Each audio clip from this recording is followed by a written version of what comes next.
नमस्कार, मैं हूं निखिल और आप देख रहे हैं दी लल्लन टॉप शो। हिंदी भारत में करोड़ों लोगों की मातृभाषा है। हम जैसों के लिए तो रोजगार की भाषा भी है। हम हिंदी में सोचते हैं, हिंदी में बात करते हैं, हिंदी में ही काम करते हैं और प्रेम भी हिंदी में करते हैं, क्योंकि हमारा मन हमसे हिंदी में ही बात करता है। लेकिन जो बात हिंदी के लिए सही है वही बात मराठी, मलयालम, तेलुगु, कश्मीरी, असमिया, डोगरी, मारवाड़ी, गुजराती, बांग्ला, उड़िया और पंजाबी के लिए भी सही है। और सही है कन्नड़ के लिए भी। भारत भाषाओं का उत्सव मनाने वाला देश है। दिक्कत वहां पैदा हो जाती है जहां हम किसी एक भाषा को दूसरी भाषाओं से बेहतर बताने लगते हैं। ट्विटर पर दो कलाकारों के बीच हुआ छोटा सा विवाद अब राजनीतिक रूप ले चुका है।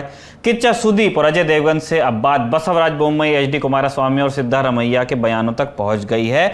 और इस सब के बीच एक बार फिर बहस छिड़ गई है कि क्या भारत की कोई राष्ट्रभाषा है और क्या ये भाषा हिंदी होनी चाहिए या हो ही सकती है। हिंदी बोलने समझने वालों की संख्या बड़ी है और हिंदी को सरकार बढ़ावा भी खूब देती है, लेकिन इसके चलते भाषाई स्वाभिमान के दूसरे आंदोलनों को भी दरकिनार कर देना, माफ कीजिए, गलती होगी। इसीलिए आज हम दिन की बड़ी खबर में भाषा पर मचे भब्बड़ पर बात करेंगे। लेकिन पहले देखिए दिन का वीडियो।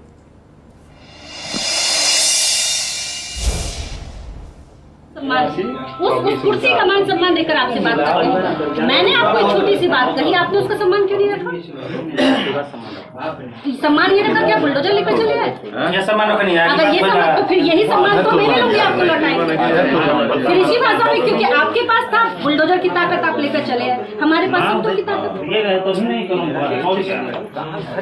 तो ये आप ये बताइए कि घर गिरा देते तभी, तब तो फिर पूछना ही नहीं, तब तो मैं खुद ही आग लगा देती पूरे तहसील में। आपकी बात का सम्मान नहीं, तो पूरा आपने उस पे बुलडोजर चला दिया और अभी भी आपने मेरा सम्मान रखा है। मैंने यहाँ के बात सुना कि रुक जा, तू बोल अरवल लेके गाड़ी आके चला। आप ये बताइए, आपने मेरा सम्मान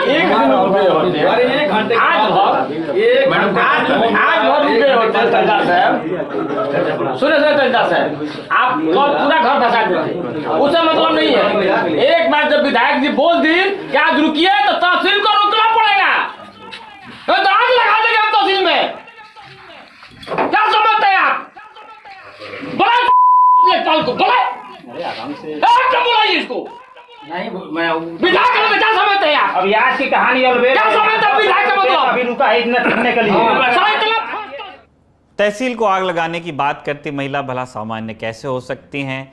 ये भी नहीं है। बीजेपी निषाद पार्टी गठबंधन की विधायक केतकी सिंह हैं।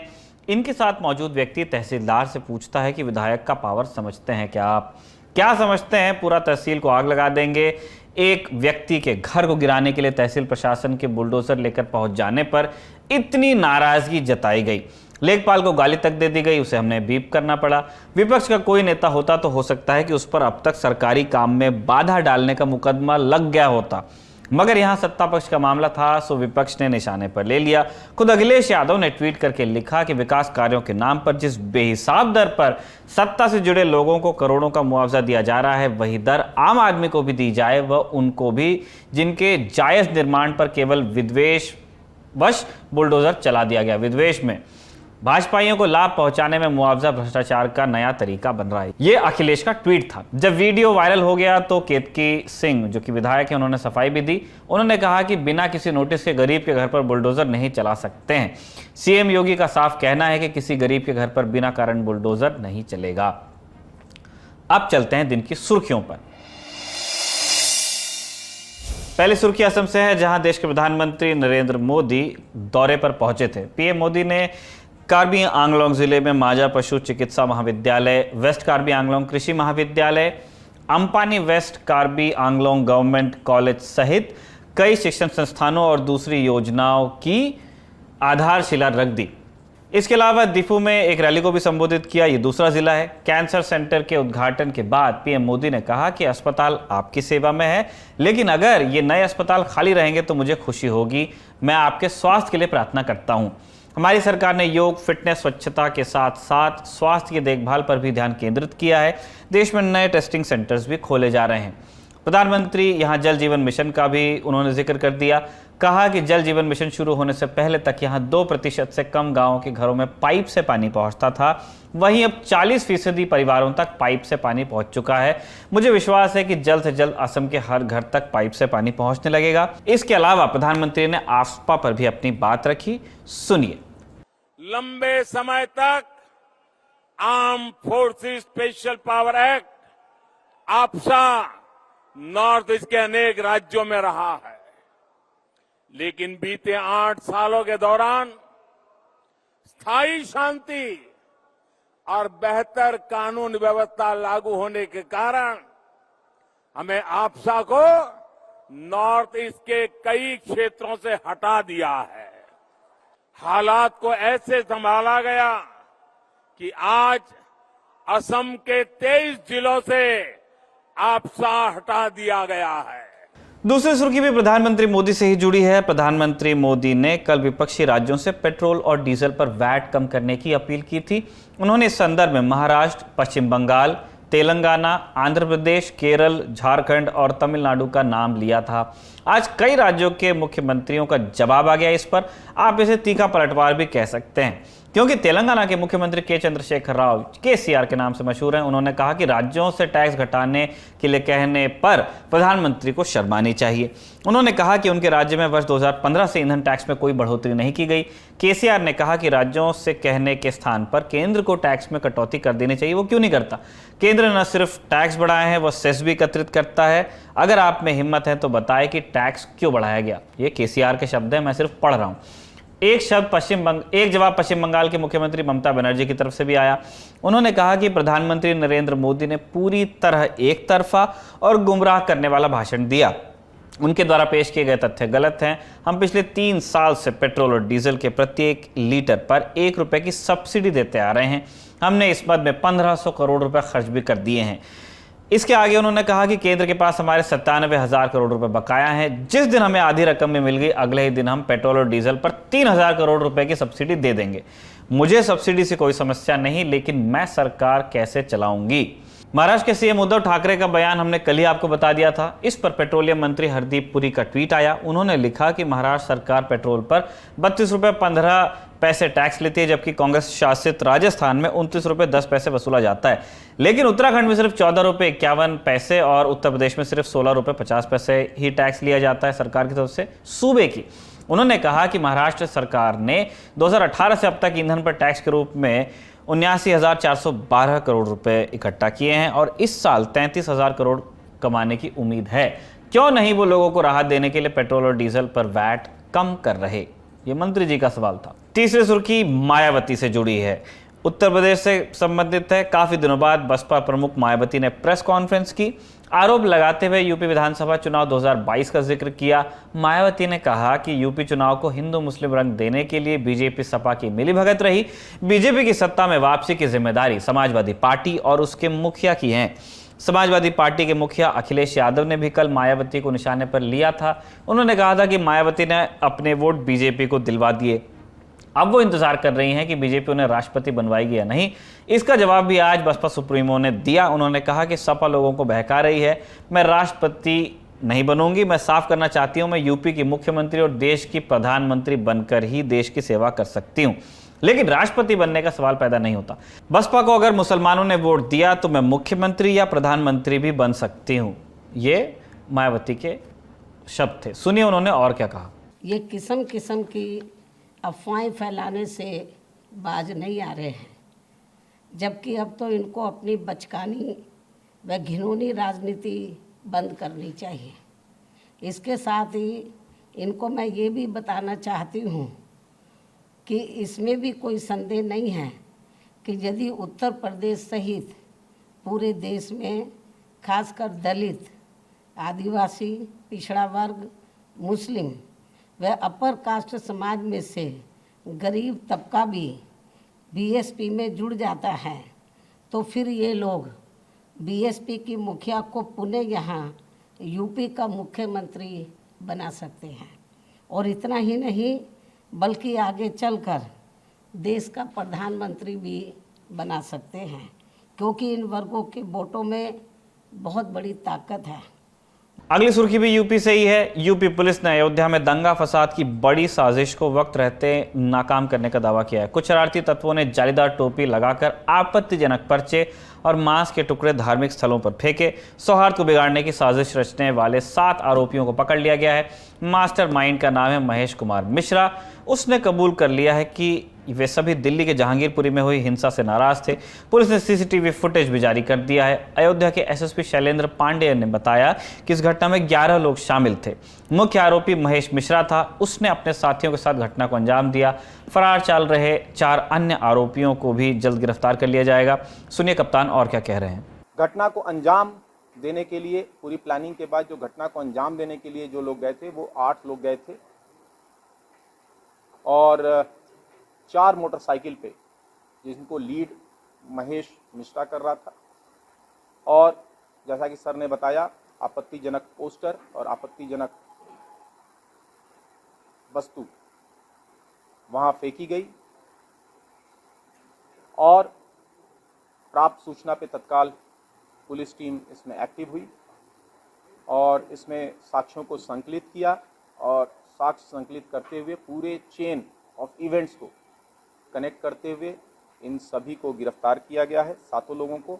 आखिरी सुर्खी बिहार से है। आज मुख्यमंत्री नीतीश कुमार ने हज हाउस में इफ्तार पार्टी दी। जनता दल यूनाइटेड की इफ्तार पार्टी में तेजस्वी यादव और तेज प्रताप दोनों पहुंचे। एक हफ्ते के अंदर ये नेता विपक्ष तेजस्वी यादव और सीएम नीतीश कुमार की दूसरी मुलाकात है। इससे पहले आरजेडी की इफ्तार पार्टी में मुलाकात हुई थी इन दोनों की। इफ्तार में एक दिलचस्प तस्वीर भी सामने आई। कल तेज प्रताप ने जीतन राम मांझी की पार्टी पर उन्हें बदनाम करने का आरोप लगा दिया था। दोनों तरफ से तीखी बयानबाजी हुई थी। आज इफ्तार पार्टी में दोनों एक दूसरे के बगल में बैठे नजर आए। पत्रकारों की तरफ से जब सवाल पूछे गए तो सीएम और नेता प्रतिपक्ष दोनों का जवाब एक जैसा था, इसका राजनीति से कोई लेना देना नहीं है, दोनों नेताओं ने कहा। ये थी सुर्खियां। आप चलते हैं दिन की बड़ी खबर पर।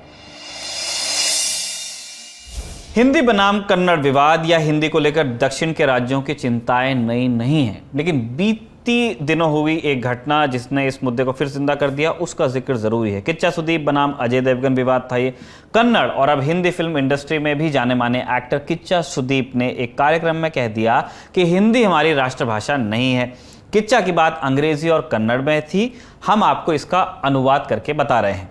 किच्चा कार्यक्रम में किसी से कह रहे हैं, आपने कहा कि पैन इंडिया फिल्में कन्नड़ में बन रही हैं, मैं आपको करेक्ट करना चाहूंगा। आज बॉलीवुड में पैन इंडिया फिल्में बनाई जा रही हैं, हिंदी अब राष्ट्रीय भाषा नहीं रही। हिंदी बॉलीवुड को यह कहना चाहिए कि हम पैन इंडिया सिनेमा बना रहे हैं, कन्नड़ सिनेमा की बात कर रहे हैं। बॉलीवुड तमिल और तेलुगु में स्ट्रगल कर रहा है। आज हम जो फिल्में बना रहे हैं वो हर जगह चल रही हैं। 27 अप्रैल को फिल्म अभिनेता अजय देवगन ने किच्चा सुदीप को टैग करके एक ट्वीट कर दिया। आप उसे देखिए, हम उसको पढ़ के भी सुना रहे। हिंदी में था, किच्चा सुदीप मेरे भाई, आपके अनुसार अगर हिंदी हमारी राष्ट्रीय भाषा नहीं है तो आप अपनी मातृभाषा की फिल्मों को हिंदी में डब करके क्यों रिलीज करते हैं? हिंदी हमारी मातृभाषा थी, है और हमेशा रहेगी, जनगण मन। किच्चा ने इस बात का जवाब ट्विटर पर दिया। उन्होंने कहा कि जिस वजह से उन्होंने बात कही थी वो दूसरी थी। स्टेटमेंट देकर वो किसी को हर्ट या प्रोवोक या किसी तरह की बहसबाजी शुरू नहीं करना चाहते। किच्चा ने एक और ट्वीट में अजय को संबोधित करते हुए लिखा कि सर, आपने जो मैसेज हिंदी में लिखा वो मैं समझ गया, वो इसीलिए क्योंकि हम सभी हिंदी भाषा की इज्जत करते हैं, उससे प्यार करते हैं और हमने हिंदी सीखी है। नो ऑफेंस, लेकिन क्या होता अगर मैं इस सिचुएशन में कन्नड़ भाषा में रिप्लाई कर देता? क्या हम सभी भारतीय नहीं हैं सर? इसके बाद अजय देवगन ने बात संभालने की कोशिश की, लेकिन हिंदी को लेकर दक्षिण की चिंताओं और अतीत में हुए विवादों ने हमें बताया है कि ये बात बस खराब ही हो सकती थी और हुई भी। अजय देवगन के ट्वीट पर पूरे कर्नाटक में सख्त आपत्ति ली गई और फिर मामला राजनीतिक हो गया। हम राजनीतिक पक्ष पर आएंगे, लेकिन पहले जरा ये समझ लें कि अजय देवगन ने जो कहा उसकी वजह क्या थी और उस वजह में ईमानदारी कितनी थी। अजय पर आरोप लगाया जा रहा है कि उन्होंने अपनी आने वाली फिल्म के लिए माहौल बनाने के मकसद से ये ट्वीट किया था। इस बात में कितनी सच्चाई हो सकती है, हमने जाना दी ललन टॉप सिनेमा के संपादक गजेंद्र सिंह भाटी से। सुनिए। इससे आप डिनाई नहीं कर सकते, अगर आप इसको पुष्ट नहीं कर सकते तो डिनाई नहीं कर सकते क्योंकि वजह यह है कि अजय देवगन नॉर्मली इस तरीके की ट्वीट्स करते नहीं है। मतलब उनको बहुत फोर्स करना पड़ता है या बहुत आवश्यक होता है तभी वो करते हैं। तो या तो ये एक ट्रिगर हो सकता है कि भाई हिंदी भाषा के बारे में शायद सुदीप ने कुछ ऐसा बोला है जो मतलब मेरा खून जिससे खौल गया है, या ऐसा हो सकता है कि मतलब एक टेंटेटिव कारण हो सकता है कि उनकी फिल्म आने वाली है और ऐसे मौकों पे आम तौर पे जितने भी सेलिब्रिटीज को हम देखते हैं तो वो कुछ न कुछ बात बोलते हैं जिससे विवाद पैदा होता है। और ये विवाद is good, controversy is good. ये कोई बहुत नई नीति नहीं, पुरानी नीति है सब जगह में। मतलब आज से 30 साल 40 साल पहले भी हिंदी सिनेमा में, मुंबई इंडस्ट्री के अंदर इस तरीके के चीजें आजमाई जाती थी। मतलब इवन आप 60 साल पीछे भी जाओ तो भी प्रमोशन के तरीके आजमाए जाते थे। जो ये था ना कि फिल्म में चुंबन दृश्य है, या राज कपूर अपनी फिल्मों में जो ट्रिक्स रखते थे, तो वो एक कहता है ना प्रमोशन का एक फिल्म की मेकिंग के दौरान का तरीका होता था। तो अजय देवगन का एक ये कारण हो सकता है क्योंकि रनवे को लेके बहुत ज्यादा अभी बuzz क्रिएट नहीं हो पाया है, और जो प्रोड्यूसर्स होते हैं, एक्टर्स होते हैं, वो एंटिसिपेट कर लेते हैं बuzz है कि नहीं है। तो मेरा ये मानना है कि कहीं ना कहीं एक जेन्युइन अगर गुस्सा रहा होगा अजय के मन में, तो एक कारण ये भी है कि उनकी फिल्म को लेके थोड़ा सा बuzz क्रिएट होगा, क्योंकि हमने देखा है कि इसके बाद से सोनू सूद ने बोला है, फिर सिद्धारमैया ने बोला, और इसके और आगे बढ़ने में भी कोई ऐसी बात नहीं कि ना बढ़ेगी। हो सकता है 1-2 दिन में इसको लेके कुछ और क्रिएट हो जाए और ये बढ़ता चला जाए। तो मुझे लगता है कि इसको डिनाई नहीं कर सकते कि एक कारण रनवे भी है, जो अजय की आने वाली फिल्म है, इस कारण उन्होंने रिएक्ट किया है। ललन टॉप सिनेमा ने दक्षिण और हिंदी प्रेम को लेकर अजय का ट्रैक रिकॉर्ड भी खंगाला है, और इस खुदाई में यह सामने आया है कि अजय देवगन आज के समय में जो स्टारडम एंजॉय कर रहे हैं, उसका क्रेडिट साउथ इंडियन फिल्मों को भी जाता है। 2011 में उनकी 3 फिल्में रिलीज हुई, दिल तो बच्चा है जी, रास्कल्स और सिंघम। 2 फिल्में कब आई कब गई किसी को पता नहीं चला, कानो कान खबर नहीं हुई, मगर सिंघम ने अजय देवगन को वो स्टारडम दिया जो उन्होंने अपने करियर में पहले कभी नहीं देखा था। 2012 में उनकी 3 फिल्में रिलीज हुई फिर से, तेज, बोल बच्चन और सन ऑफ सरदार।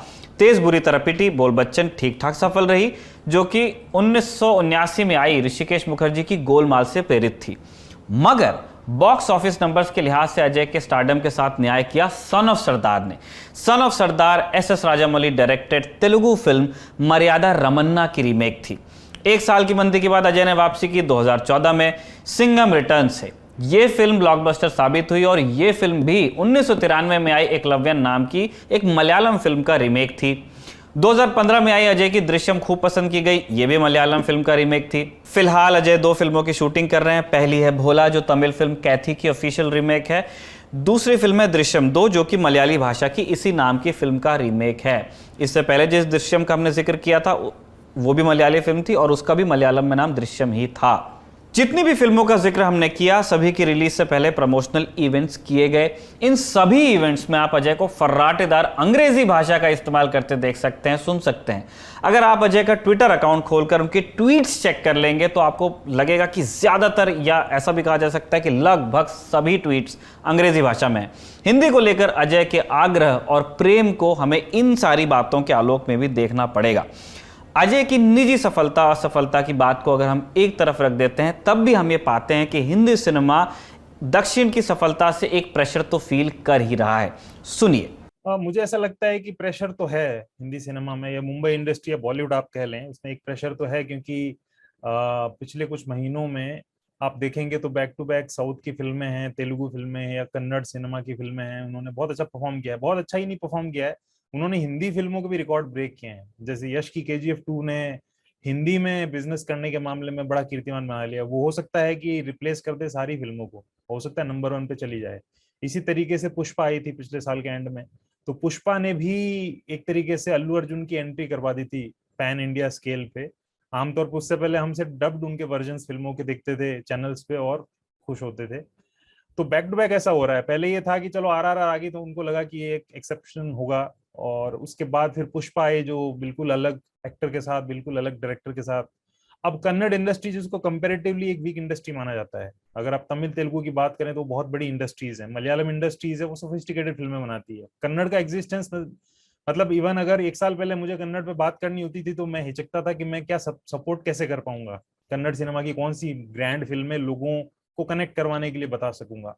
अब KGF ऐसी फिल्म है जो बड़ी आसानी से मुझे कह सकती है कि कन्नड़ सिनेमा कौन सा, KGF वाला।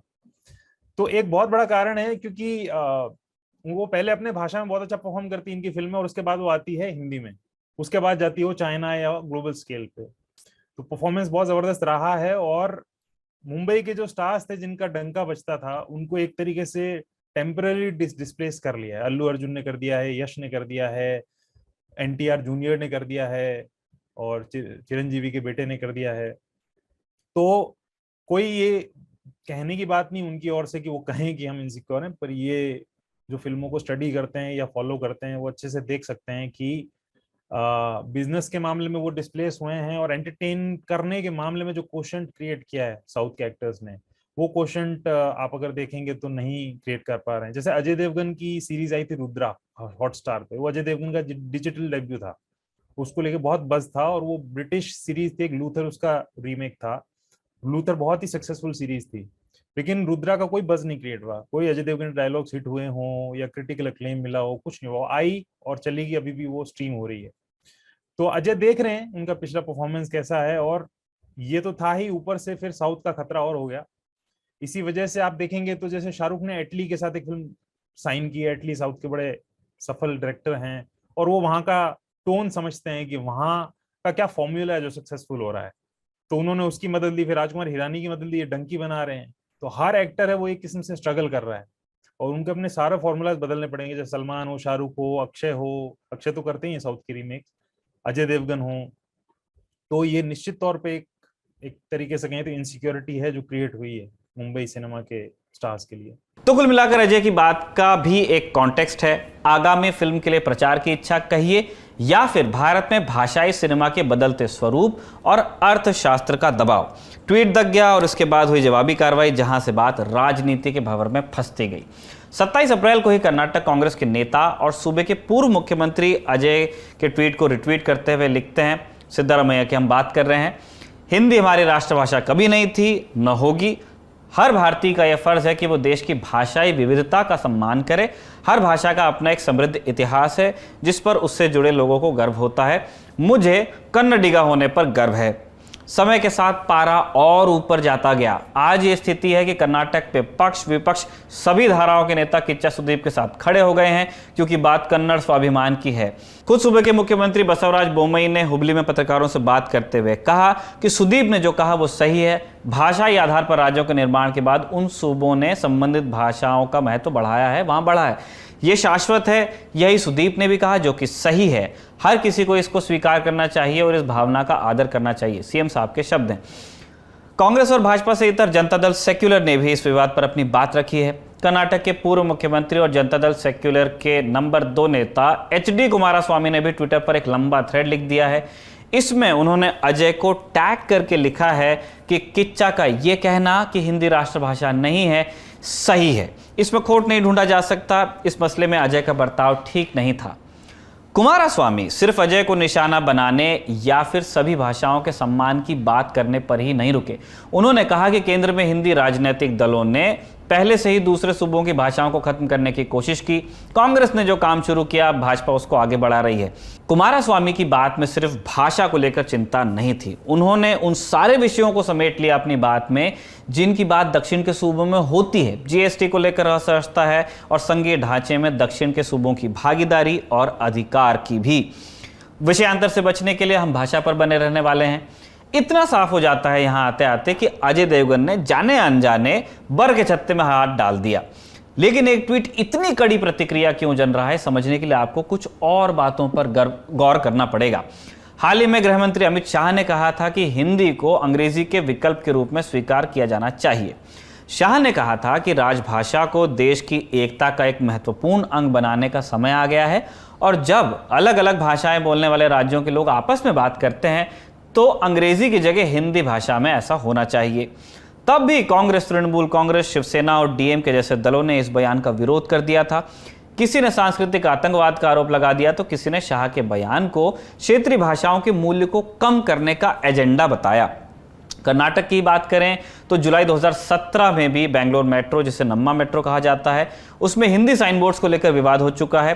तब कर्नाटक के मुख्यमंत्री थे सिद्धारमैया, जिनका हमने ट्वीट दिखाया था। उन्होंने केंद्र को चिट्ठी लिखी थी और उसमें कहा था कि विवादों को देखते हुए हाल फिलहाल के लिए इन साइन बोर्ड्स को यहां से हटाना होगा जिनमें हिंदी लिखी है।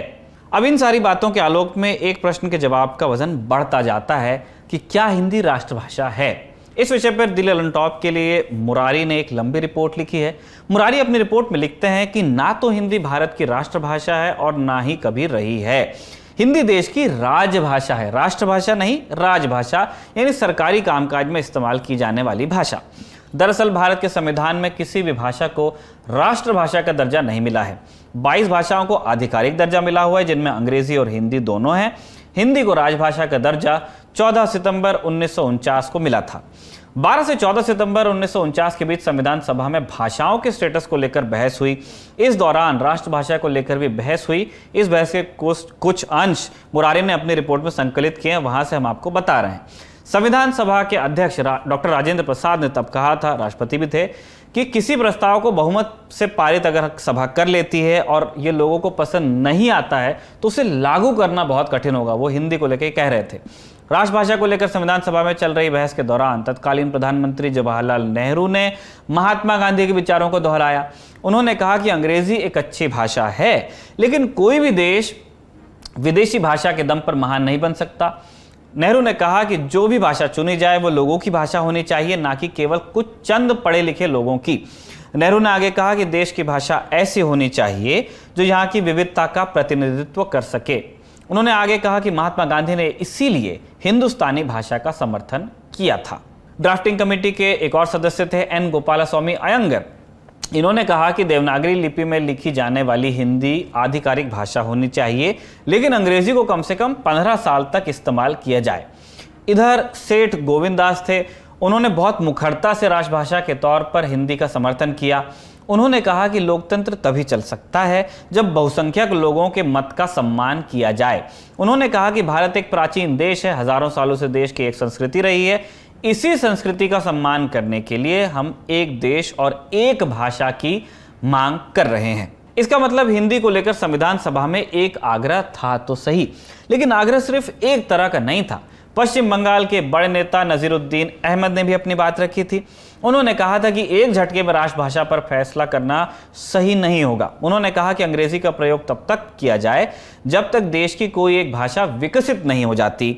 आगे चलकर जनसंघ के संस्थापक बने डॉक्टर श्यामा प्रसाद मुखर्जी भी थे संविधान सभा में। उन्होंने कहा कि वो उन लोगों से सहमति नहीं रखते हैं जो ये कह रहे हैं कि एक दिन भारत में केवल एक भाषा होगी।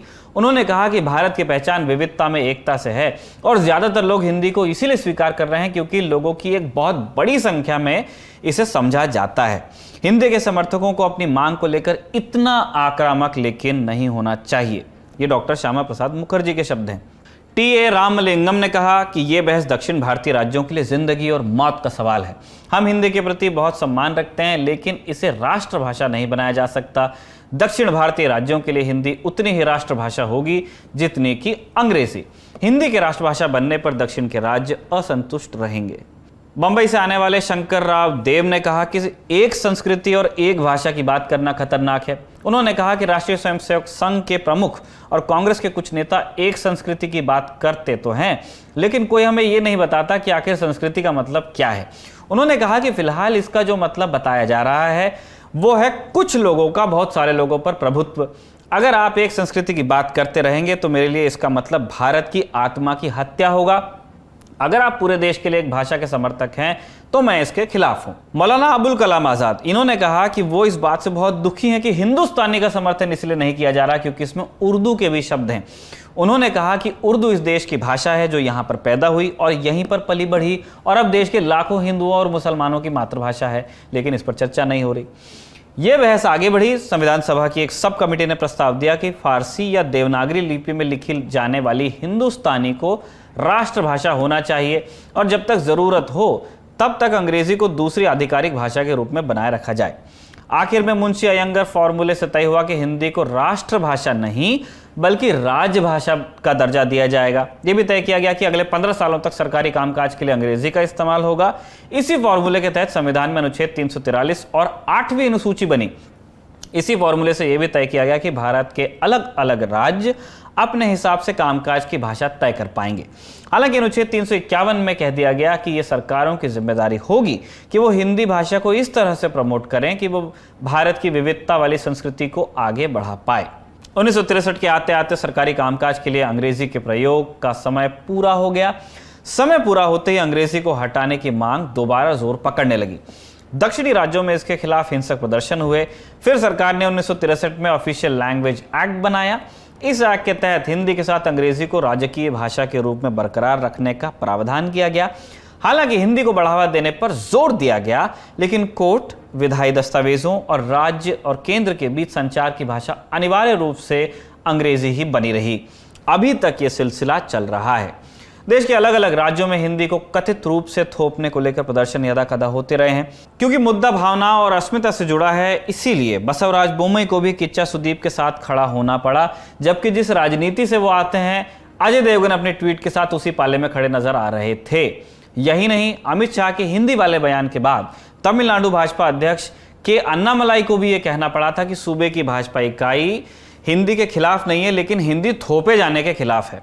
यहां तक आते आते हमने समझा कि अगर हिंदी को राष्ट्रभाषा बनाने के पक्षधरों की बड़ी संख्या है, तो इसके खिलाफ भी बहुत सारे लोग खड़े हैं। हालांकि संख्या का खेल कुछ दूसरा है। साल 2011 की जनगणना के हिसाब से अगर जाएं तो देश की 43.6% जनसंख्या हिंदी बोलती है और 6% ग्रोथ रेट के साथ ये देश में सबसे तेज बढ़ने वाली भाषा है। हालांकि इस सेंसस में हिंदी के तहत भोजपुरी, छत्तीसगढ़ी, राजस्थानियों और हरियाणवी जैसी 50 मात्र भाषाओं और बोलियों को भी शामिल कर लिया गया, जिसको लेके लोगों के अपने रिजर्वेशंस हैं। इस सेंसस में ये भी पता चला कि जहां एक तरफ कश्मीरी, गुजराती, मणिपुरी और बांग्ला बोलने वालों की संख्या बढ़ रही थी, वहीं दूसरी तरफ तेलुगु, तमिल, कन्नड़ और मलयालम बोलने वालों की संख्या घट रही थी।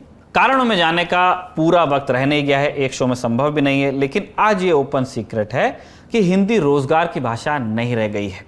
यही हाल गैर हिंदी भाषाओं का भी है। बावजूद इसके स्वाभिमान या गर्व का कोटा बढ़ता गया है। आप हिंदी या मराठी किसी भी भाषा को बोलने वाले सक्षम माता पिता से ये पूछ लीजिए कि आपके बच्चे किस माध्यम के स्कूल में जाते हैं। कन्नड़ भाषी से पूछ सकते हैं कि कन्नड़ माध्यम में पढ़ते हैं या अंग्रेजी माध्यम में। मराठी वाले से पूछ सकते हैं कि मराठी माध्यम में पढ़ते हैं या अंग्रेजी माध्यम में। हिंदी को राष्ट्रभाषा बनाने की इच्छा रखने वालों से भी ये पूछा जा सकता है कि उनके बच्चे किस स्कूल में जाते हैं, ये देखा जाना चाहिए। हम ये बिल्कुल नहीं कह रहे हैं कि हिंदी को राष्ट्रभाषा नहीं होना चाहिए या अंग्रेजी या किसी और भाषा को होना चाहिए। हम बस आपको बता रहे हैं कि फिलहाल देश में चल क्या रहा है और उस बहस का कॉन्टेक्स्ट क्या है। भारत में कोई भी गोलबंदी अंग्रेजी के पक्ष में आंदोलन नहीं चला रही, लेकिन अंग्रेजी का वर्चस्व बढ़ रहा है क्योंकि वो बाजार की भाषा है। भारत इन दिनों बाजार में खड़े होकर स्वाभिमान तलाश रहा है, इसीलिए हम विविधताओं का उत्सव मनाने की जगह भाषाओं को लेकर लड़ रहे हैं, क्योंकि बाजार में सामान मिलता है, स्वाभिमान नहीं। रही बात राष्ट्रभाषा या राजभाषा होने या न होने की, तो इस प्रश्न का उत्तर तलाशने के लिए हमें एक देश के रूप में संवाद की सख्त आवश्यकता है। क्या वो भाषा एक विदेशी भाषा होगी जिसे हम राष्ट्रभाषा कहेंगे, या भारतीय भाषा होगी? भारतीय भाषा होगी तो कौन सी होगी? कौन सी होगी तो वो किस लिपि में लिखी जाएगी? सवाल ढेर सारे हैं और जवाबों की तलाश है सभी को, हमें भी। आखिर में बारी है कू की राय की। आज हमने कूपर जनता से पूछा था कि आप अपने बच्चों को किस स्कूल में पढ़ा रहे हैं। 2 ऑप्शन देते, हिंदी माध्यम, अंग्रेजी माध्यम। हिंदी माध्यम कहा है 71% लोगों ने, हिंदी और अंग्रेजी माध्यम कहा है 29% लोगों ने। आप भी पोल्स का हिस्सा बनना चाहते हैं तो कूपर हमको फॉलो कर लीजिए। अलग अलग मुद्दों पर आपकी राय हम मांगते रहेंगे। अपनी राय आप हमें कमेंट बॉक्स या #LTShow के साथ आप कू करके बता सकते हैं, उसे भी हो सकता है कि हम शामिल कर लें। चलते चलते एक जरूरी ऐलान और है, सूचना भी है, ऐलान भी है। हमारी एक नई पेशकश आ रही है, कैम सूत्र। इस शो के जरिए हम OTT प्लेटफॉर्म्स पर रिलीज होने वाली इरोटिक सिनेमा के अलग अलग पहलुओं पर बात करेंगे। बड़े पैमाने पर देखी जाने वाली ये फिल्में कैसे बनती हैं, इनमें काम करने वाले लोगों कौन है, कौन एक्टर है, कौन टेक्नीशियन है, कौन डायरेक्टर है, उनके स्ट्रगल्स क्या हैं। कैम सूत्र आपके सामने हर चीज़ लेकर के आएगा। हाजिर होंगे हम आपके सामने हर गुरुवार रात 10 बजे ऑड नारी पर। तो आपको ऑड नारी पर जाकर के कैम सूत्र को देखना होगा अगर आप इसमें दिलचस्पी रखते हैं। यहीं पर दिल ललन टॉप शो होता है समाप्त। आपसे मुलाकात होगी अब कल, तब तक अपना ध्यान रखिए, देखते रहिए दिल ललन टॉप।